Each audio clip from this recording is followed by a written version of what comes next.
Kendaraan diputar balik petugas akibat pengendara tidak melengkapi syarat dokumen yang mesti dibawa saat berkendara di masa perpanjangan PPKM level 4. Sistem penyekatan pada pagi hari relatif tidak seketat saat siang dan juga sore hari. Penyekatan kendaraan dilakukan di masa perpanjangan PPKM level 4 guna membatasi aktivitas warga.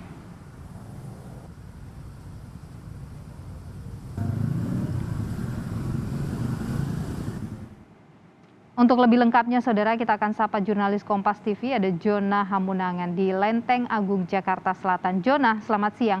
Apakah saat ini aturan jam operasional penyekatan ini masih diberlakukan di sana? Ya Nilo, untuk penjagaan dilakukan 24 jam, tapi kalau kita bandingkan dengan beberapa waktu sebelumnya seperti PPKM darurat atau mungkin awal-awal PPKM level 4, kami merasakan pengamanan ini jauh di bawah, khususnya dari yang kami rasakan. Nah, bagaimana perbandingannya? Tadi pagi ketika kami datang pada pukul 5 pagi, kami sendiri baru melihat pengamanan atau penyekatan itu baru berlangsung sekitar pukul 7.45 atau jam 8 kurang. Sebelumnya pukul 7 atau pukul 6 pun sudah ada petugas yang berjaga. Ini menunjukkan bahwa pada dasarnya ada penurunan dari mungkin dari pengamanan yang ada. Mungkin ini adalah diskresi yang dilakukan oleh pihak kepolisian atau tidak, tapi yang pasti untuk pengamanan kami merasa tidak seketat pada masa ketika PPKM darurat. Untuk data per hari ini mulai dari pukul start dari pukul 8 sampai pukul 11 sudah ada 180 kendaraan yang diputar balikan.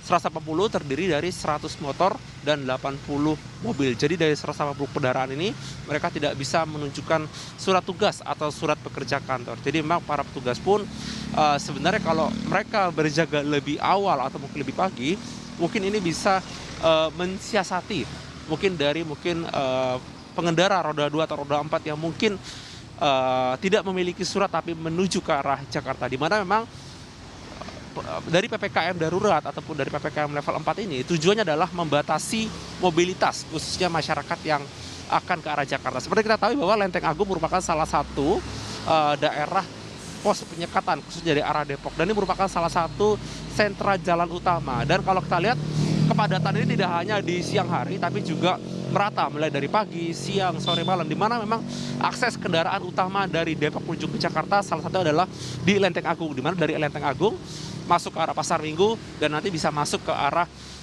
Jakarta Pusat. Yang pasti memang terkait dengan penyekatan ini berlangsung selama 24 jam harusnya, tapi memang tidak seketat pada masa diterapkan yaitu PPKM darurat atau PPKM level 4. Nilu? Tidak seketat PPKM sebelumnya untuk pemeriksaan kali ini. Nah, ini di jalur utama. Bagaimana kemudian dengan jalur-jalur tikus? Pengawasannya seperti apa? Apakah kemudian lebih dilonggarkan lagi? Ya Nilu, untuk jalur tikus ini cukup menarik. Tadi saya sempat bertanya kepada warga, bagaimana untuk jalur tikus? Ketika diterapkan di PPKM darurat atau PPKM level 4, banyak sekali kendaraan, terutama roda 2, kurang lebih sekitar 75% mereka memilih jalur tikus dikarenakan memang aksesnya cukup banyak kalau kita masuk perkampungan. Tapi ketika mungkin hampir sekitar 3 atau 4 hari ini sudah terasa ada pelonggaran, maka warga pun bahkan tidak perlu jalur tikus pun, bahkan jalur reguler pun mereka sudah bisa lewat. Dikarenakan memang ada perbedaan yang cukup terasa. Salah satu adalah ketika awal-awal diterapkan, itu petugas benar-benar meminta surat secara fisik, yaitu kertas dan dibaca betul. Sekarang hanya menunjukkan handphone saja, maka pengendara langsung melewat. Ini menunjukkan bahwa pada dasarnya mungkin banyak sekali masyarakat yang mungkin sebenarnya tidak membuat STRP atau mungkin seperti hanya seperti surat, tapi mungkin dikarenakan menunjukkan handphone maka itu seperti seakan-akan itu adalah surat dan langsung lewat. Yang pasti memang dibutuhkan ketegasan dari petugas, dan untuk jalur tikus kami sendiri melihat ada pengurangan di mana kami sendiri sudah cukup lama meliput di sini. Jadi terasa sekali jalur tikus mungkin ada 5 atau 6 ruas jalan yang ada di sekitar kami, dan terasa sekali ada penurunan dan mereka sendiri lebih memilih melintas jalan utama menuju arah ke Jakarta. Mayoritas adalah para pekerja, di mana melihat dari mungkin penampilan atau kostum atau mungkin dari gaya mereka berkendara, yang pasti adalah dibutuhkan ketegasan petugas agar fokus utama dari pembatasan mobilitas adalah mencegah penyebaran COVID-19 yang saat ini diusahakan untuk turun yang ada di wilayah ibu kota. Nilu? Pelonggaran pemeriksaan dilakukan oleh aparat keamanan membuat warga lebih memilih melalui jalur arteri. Terima kasih laporan Anda, jurnalis Kompas TV, Jona Hamunangan, langsung dari Lenteng Agung, Jakarta Selatan.